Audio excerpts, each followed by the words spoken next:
So what's happened is I've tried to make a simple trading video on the PS4, but because of the background music in FIFA 16, I was a bit afraid of a copyright strike, so I had to start again here. But as you can see, I don't have many coins from the 22k that's up there, and that long-ass record. There's a lot of games there, but I have made quite a few coins in FIFA 16. It's just a lot of the players are in my club. But here's a quick example of players I've traded, and these are the ones that are going to help me explain to you the trading tips that I use to make money. So here's a Lamela. So the first tip comes with this Lamela. If you watch football, keep watching football, and that'll help you with Ultimate Team. So if you watched the Tottenham Man City game, you probably would have been able to guess that Lamela was going to get an inform. So if a player plays really well in real life, even that Lewandowski game, if you're watching that and you saw those three goals go in before the 4th and 5th, just jump on FIFA and buy one of those two players. Just buy the player before the game's up or before the team of the week on the Thursday UK time is released. So as you can see, I bought this Lamela for 3,300 before his team of the week came out. And now that the team of the week has come out, his normal card, completely normal, not in form at all, as you can see, has skyrocketed to between 8.5 and 9k. Same happened with that player on the right there, Ben Arthur. So if you can buy them low, sell them high. That's all you have to do. And that same principle is carried over to just normal players, even players that haven't played out of their skin. So here's Cabaye, rated 79 and a central defensive mid. Nothing special about this card. There's no chemistry card on him, nothing. Now I'm putting him up for 2,700, but what's most interesting here is the price that I've bought him for. Now I've bought this Cabaye and all these other Cabayes for under 2,200. Now I bought one for 2,700, but that is because about a week ago maybe, Cabayes were more expensive and I just didn't get to selling this one. But in that lies another little sort of tip that you need to make sure that you don't forget. When the team of the week is announced, the prices of your players will absolutely plummet. They will hit rock bottom. Why? Because everyone is selling all their players, so the market is flooded. There's just that many of your player that your player loses its worth, because everyone's trying to buy packs. So they're just going to go all out to try and get that inform Lamela that I'm trying to get, and that I'm going to try and do a review on. I'm going to try and review in the next week or so when I hopefully get him, because he's who I'm saving for. That 22k up there is going towards him. Yeah, so people will sell all their players when the team of the week comes out. And as you can see, I tried to sell all of my players pretty much, and I'm still trying to sell a lot of my players. So it's not the best idea to try and sell on the team of the week day. But if you can wait a couple of days or two, then hopefully the price of your player will go up a bit.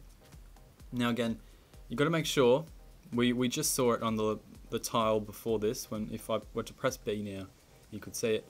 You've got to check how many live transfers are up. If there's, say, 1.8, 1.9 million, players are at their cheapest, and that's why we're going to look for a player, maybe Ross Barkley, I think, and we're going to try and get him at his cheapest. Why? Because there's so many of him being put up.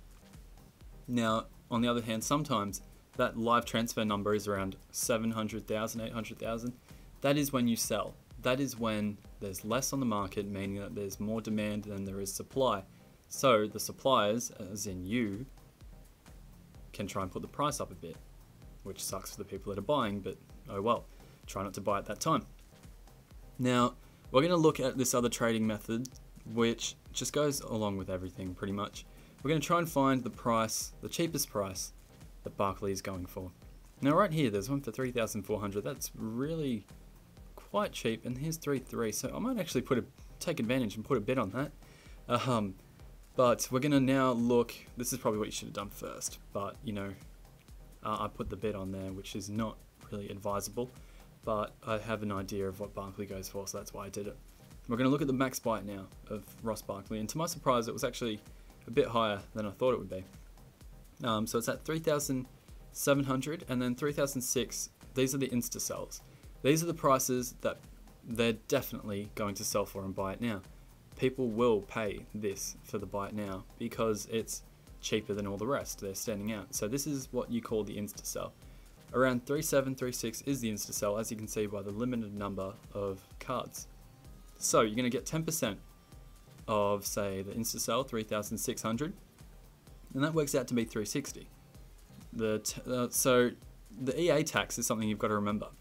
EA tax is 5%, so 5% of that 3,600 is actually 130.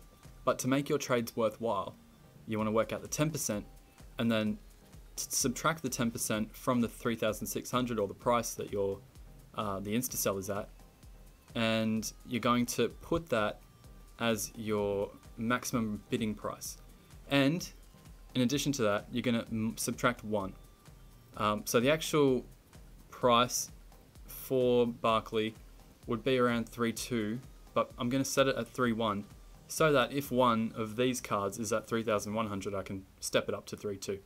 So that's just a quick tip, you know, just set the max price 1 down so that you can bid 1 up to your max price. Because you don't want cards coming up that are already at your max price, because that doesn't make sense. Then you're not going to bid on them, and it's just, you know, a bit of wasted time. Now here, another strategy is being shown on screen, and it's called mass bidding. But there's a trick to it. See, I put that bid on that first one. There's not much of a chance I'm going to get it, but hopefully I do. There's always the chance you will.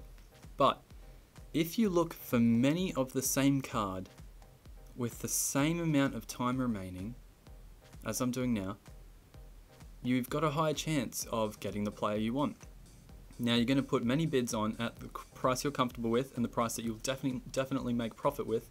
At the moment I'm doing 3,000, but you could probably do 3.1 or 3,200 so that you can still sell them at 3,600 and make a profit. But I want to make a bit of a bigger profit, and I don't really have any rush to, you know, make 100 or 200 coins. So I'm going to put bids at 3,000 instead to make sure that I'm making around 500 or 550 coins in profit every single card I sell. And those cards will sell instantly if I put it at 3,600. But you could always, if you've got the time, put it up for a bit higher and just wait for the bids to come in. Now, I'm buying at a peak time to buy because there's that many live transfers. There's 1.8 million live transfers, so they're obviously going to be cheaper. And I'm looking for clusters. I'm looking for time remaining to be similar. So all those Barclays were separated by 30 or 40 seconds. So because of that, I put all the bids on, and if one person tries to outbid me on this first one, then there's not much sort of backup for me. But if I put that cluster in and a player does outbid me, there's not much of a chance he's going to go for the other ones that I've already bid on because he's got what he wanted and he's out of there. So unless you come across a lot of other traders that will slightly up your price and, you know, put mass bid for 3,100, then otherwise you're fine. But if someone does do that, then you're obviously screwed. But, you know, there's another tip: to play a few games between the 30 minutes that I've got to wait until those players come through. And when I come back, just wait around the 1-2 minute mark and follow them down and put extra little bits on them if you have to. Now, going through my players again, there's other players that I've done it with. I've done it with Lallana, but now I'm just selling him without contracts because I've actually decided to use one of the ones that I was trading with, because I nabbed him for 700 coins, which was an absolute steal. But here I'm just showing you some of the prices I bought these for and the prices I'm intending to sell them for. Ben Arfa and Lamela, I've actually just upped the price to what I'm actually going to sell them for. I'm just trying to see what I can do. Darmian, I did make a mistake with though. I did pay way too much for him right before the Team of the Week. So the Team of the Week just dropped his price completely, and that sort of just ruined my hopes with Darmian, but I will not make too much of a loss. But be sure to always remember that EA tax. It is 5% off anything you sell, so they're trying to get some coins out of the market, and just be sure that you know that. See, that Team of the Week crash also hurt my fortunes with that Cabaye, but all the other Cabayes that I've got will make up for that, so I can probably just break even, maybe, hopefully, with this card. And if I don't, I'll make a loss of maybe 100, 200 coins, which isn't ideal, and it's not really what you want at all, but if you can sell others to make up for it, then I guess it's okay. Now, the basic thing is to buy really low and sell as high as possible.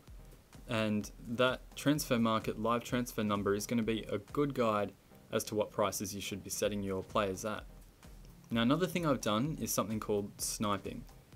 So I'll show you that in a second, but again, just the two things I want to drill into you at the moment is that transfer market live transfer number and being sure that you remember the EA tax. Now here, an example of my sniping would be a Marquinhos. I was thinking of just players that too many other people wouldn't be bin sniping, which is what it's called. Bin as in buy it now, it stands for buy it now. So I was looking for Marquinhos, and here's the price that he's going for. So around 7, 8k, anywhere in between, maybe 8.5 probably, because there's 2 minutes left on that one, and the other ones that are there. But it looks like he might even reach 9, you never know. So what you'll do is you'll bring his max buy it now to 10% less, or any number less than the 10% range that he's going for on the buy it nows, and you'll try and buy him for less. That's all you got to do. Simple way to say it. The simplest way to say it is you'll try and get him for ridiculously cheap. He's going for 9k, you'll put in 3k, and then the quick tip here is to move that max buy it now every time you search. So you move it up by 1 every time you search, and that's because if you don't actually get a new search. You actually get the same search every 15 seconds. It refreshes, but you want it to refresh every single second. That's what the bin sniping entails. You have to actually refresh the search every second, or you won't pick up on those really cheap players. Because I got a Marquinhos for 700 coins, and he only had been on the market for 3 seconds. And if I had waited 15 seconds, which is what happens if you don't change the price over, then I wouldn't have gotten him, and I wouldn't have had about 8k profit just in the bank. So thank you guys for watching. Be sure to leave a like and share, and check out my mate's channel, RBaha Gaming. I versed him in a video quite recently. I really appreciate any likes, any comments, any support at all, and I'll hopefully be doing a FUT draft video very soon. But again, thank you so much for watching, and I'll see you guys later.